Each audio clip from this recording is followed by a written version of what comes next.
اب یہاں پر 3 باتیں میں عرض کر رہا ہوں، 5 باتیں۔ ایک بات یہ کہ نکاح کرنا فرض بھی ہے، توجہ سنیں گے، بہت یاد رکھیے، یہ تقریر نہیں کر رہا ہوں، یہ یاد کرا رہا ہوں آپ کو اسلامی سبق۔ نکاح کرنا اسلام میں فرض بھی ہے، واجب بھی ہے۔ فرض کا مطلب یہ ہو گیا چھوڑے گا تو گناہگار، بہت ضروری ہے۔ واجب کا مطلب ہو گیا چھوڑے گا تو گناہگار، بہت ضروری۔ اور ایک بات یہ بھی سنو، واجب اور فرض میں فرق یہ ہوتا ہے، جیسے کہ یہ 5 وقتہ جو نماز ہے یہ فرض ہے، اور جو عید کی نماز ہے یہ واجب ہے۔ واجب اور فرض میں فرق یہ ہوتا ہے کہ جو فرض کے فرضیت کا انکار کرے وہ اسلام سے خارج ہو جاتا ہے، اور وہ جو کسی واجب کا انکار کرے وہ گمراہ کہلاتا ہے۔ جبکہ دونوں کو چھوڑنا گناہ، فرض کو چھوڑنا بھی گناہ اور واجب کو چھوڑنا بھی گناہ۔ تو اسلام میں نکاح کرنا فرض بھی ہے اور واجب بھی ہے، سنت مؤکدہ بھی ہے اور مکروہ بھی ہے اور حرام بھی ہے۔ یہ 5 باتیں توجہ ہے آپ لوگوں کی۔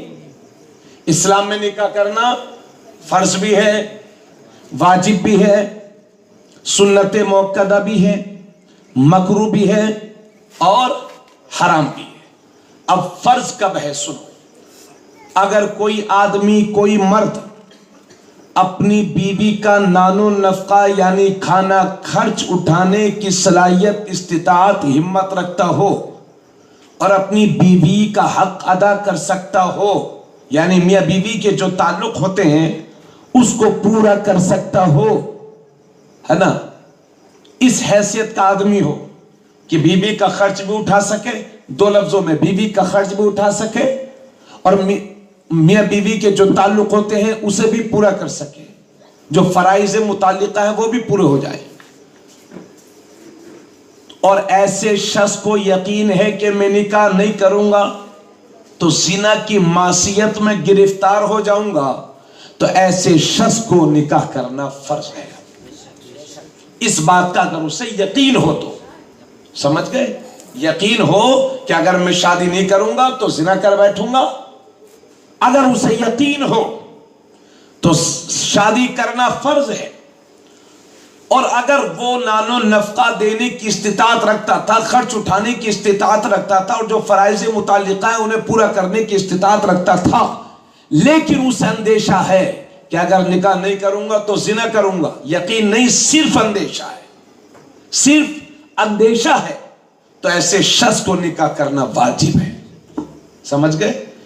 اور اگر کسی کے پاس شہوت نہ بھی ہو، یعنی دینے کے لیے سب کچھ ہے، بیوی کا حق بھی ادا کر سکتا ہے، لیکن اس کے پاس شہوت نہیں ہے، اس کا دل ہی نہیں کرتا شادی کرنے کو، تب بھی حضور فرماتے ہیں ایسے شخص کو شادی کرنا سنت مؤکدہ ہے، سمجھ گئے، سنت ہاں مؤکدہ ہے، جس کا دل نہیں کر، اکثر لوگوں کا 90% لوگوں کو تو دل کرتے ہی ہم شادی کریں، ہے نا، اور اچھی بات ہے، دل کرنا بھی چاہیے، لیکن کوئی شادی کے لائق ہے بھی پھر بھی نہیں کر رہا ہے کیونکہ شہوت کا بہت زیادہ غلبہ نہیں ہے، تب بھی نکاح کرنا سنت مؤکدہ ہے، اتنی تاکید ہے اسلام میں۔ ہاں اب یہ بات سن لیں، اگر کوئی شخص نان و نفقہ نہیں ادا کر سکتا تھا اور نہ فرائض جو متعلقہ ہیں انہیں بھی پورا نہ کر سکتا تھا، اور انہیں اس سے اس بات کا یقین ہے کہ شادی کر لوں گا تو نان و نفقہ ادا نہیں کر پاؤں گا، میاں بیوی کے جو تعلق ہیں ان کو پورا نہیں کر پاؤں گا، اور اسے اس بات کا یقین نہیں، صرف اندیشہ ہے، تو شادی کرنا مکروہ ہے۔ اور اگر اسے اس بات کا یقین ہے کہ شادی کر لوں گا تو بیوی کا حق ادا نہیں کر پاؤں گا، ایسے شخص کو شادی کرنا حرام ہے۔ کیوں ہے کہ نہیں؟ بھائی کوئی کسی سے شادی کر لے معاذ اللہ اور شادی کے لائق ہی نہیں تھا، تو بتائیے کسی کی زندگی کو جہنم بنا رہا ہے کہ نہیں بنا رہا ہے؟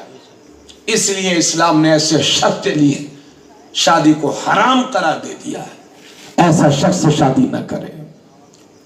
اور حضرات گرامی، آقا نے یہ بھی فرمایا کہ نکاح جب کرو تو اور بس ختم کر رہے ہیں. انصاری صاحب بیٹھو, ختم کر رہے ہیں. سیاست میں بہت ٹائم دیا ہے, تھوڑا اسلام میں بھی ٹائم دو. منیجر صاحب بیٹھیے, ابھی انشاءاللہ صلاۃ والسلام پڑھ کے دعا لے کے جائیے گا. محنتوں سے تقدیر نہیں بدلتی ہے, دعاؤں سے تقدیریں بدلا کرتی ہیں. ورنہ 300 روپے کا مزدور آپ سے زیادہ کام کرتا ہے 24 گھنٹہ, پوری زندگی مزدور ہی رہتا ہے. جی, اس لیے صرف محنت سے انقلاب نہیں آتا, دعاؤں سے